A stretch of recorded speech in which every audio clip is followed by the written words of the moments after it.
महाभारत काल में प्रयाग इलाहाबाद के तटीय प्रदेशों में सुदूर तक फैला श्रृंगेश्वर राज्य एकलव्य के पिता निषाद राज हिरण्यधनु का था। गंगा के तट पर अवस्थित श्रृंगेश्वरपुर उसकी सुदूर राजधानी थी। उस समय श्रृंगेश्वरपुर राज्य की शक्ति मध्य हस्तिनापुर, मधुर, चेती और चंदेरी आदि बड़ी राज्यों के महाकक्ष थी। निषाद हिरण्यधनु और उसके सेनापति गिरिवीर की वीरता विख्यात है। निषाद राज हिरण्यधनु और रानी सुलेखा के स्नेह चल से जनता सुखी और संपन्न थी। राजा राज्य का संचालन आत्मता मंत्री परिषद की सहायता से करता था। निषाद राज हिरण्यधनु को रानी सुलेखा द्वारा एक पुत्र प्राप्त हुआ था जिसका नाम अभिमन्यु रखा गया था। प्राय लोग उसे अभ्य के नाम से भी बुलाते थे। 5 वर्ष की आयु में एकलव्य की शिक्षा की व्यवस्था गुरुकुल में की गई थी।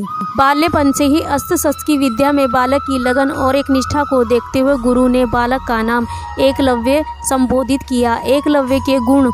एकलव्य के युवा होने पर उसका विवाह हिरण्यधनु ने अपने एक निषाद मित्र की कन्या सुनीता से करा दिया। एकलव्य धनु विद्या की उच्च शिक्षा प्राप्त करना चाहता था। उस समय धनु विद्या के गुरु द्रोण की ख्याति थी, पर केवल ब्राह्मण तथा क्षत्रिय वर्ग को ही शिक्षा देता था और शूद्रों की शिक्षा से कट्टर विरोधी थे। महाराजा हिरण्यधनु ने एकलव्य को काफी समझाया कि द्रोण तुम्हें शिक्षा नहीं देगा, पर एकलव्य ने पिता की मानी नहीं।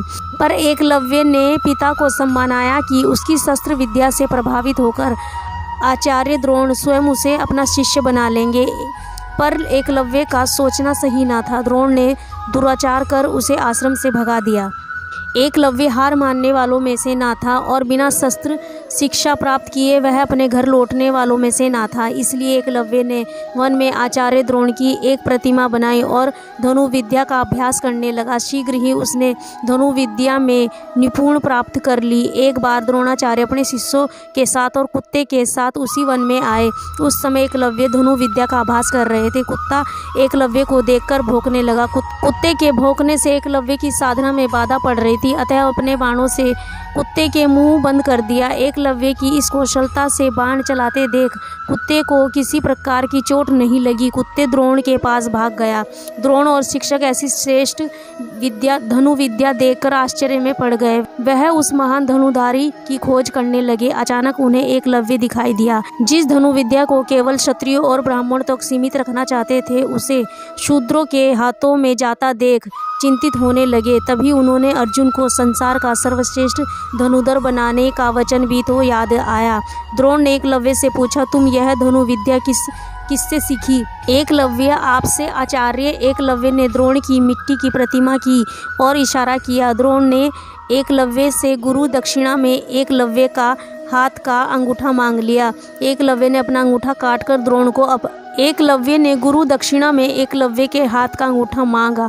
एकलव्य ने अपना अंगूठा काटकर गुरु द्रोण को समर्पित कर दिया। कुमार एकलव्य का अंगूठा बलिदान के बाद पिता हिरण्यधनु के पास चला आता है। एकलव्य अपने साधनापूर्ण कौशल से बिना अंगूठे के धनु विद्या में पुनः दक्षता प्राप्त कर लेता है। आज के युग में आयोजित होने वाली सभी तीरंदाजी प्रतियोगिता में अंगूठे का प्रयोग नहीं होता, अतः एकलव्य को आधुनिक तीरंदाजी का जनक कहा जाना उचित होगा। पिता की मृत्यु के बाद वह श्रृंगेश्वर राज्य का शासक बना।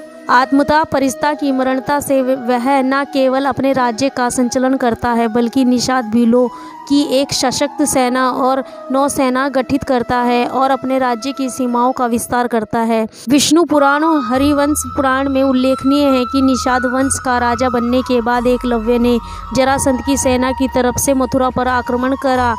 यादव सेना का लगभग सफाया ही कर दिया था। यादव वंश हाहाकार मचाने के बाद जब श्री कृष्ण ने दाहिने हाथ से सहज 4 उंगलियों से सहारे धनु बाण चलाते हुए एकलव्य को देखा तो उन्हें इस दृश्य पर विश्वास नहीं हुआ।